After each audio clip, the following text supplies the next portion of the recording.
this unfortunate situation with Reggae Girls head coach Hugh Menzies and the JFF begs the question again, why we can't handle success? I mean, this is a man who pulled off perhaps the most unlikely achievement in the history of Jamaican football to qualify a senior women's team from this competitive CONCACAF region to the World Cup finals. And here we are now, a few months after our historic appearance at the tournament. And the big argument is whether or not the JFF can pay the coach.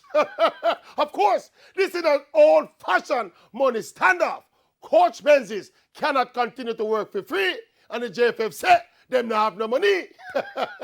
It's sad though. After all that euphoria and the hype and the fact that this Jamaica team was the youngest team at the World Cup, the hope was that we could keep this squad together, inclusive of the coaching staff. I know the thing look like it out for pop down.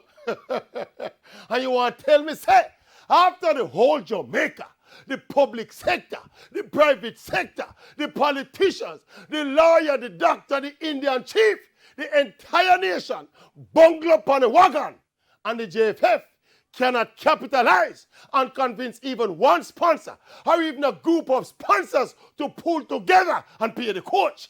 No, sir. This is why them say Jamaica is not a real place. Jamaica is not a real place. Them say Jamaica is a virtual place. Yeah. See Jamaica, yeah. It's not a real place. You see Jamaica?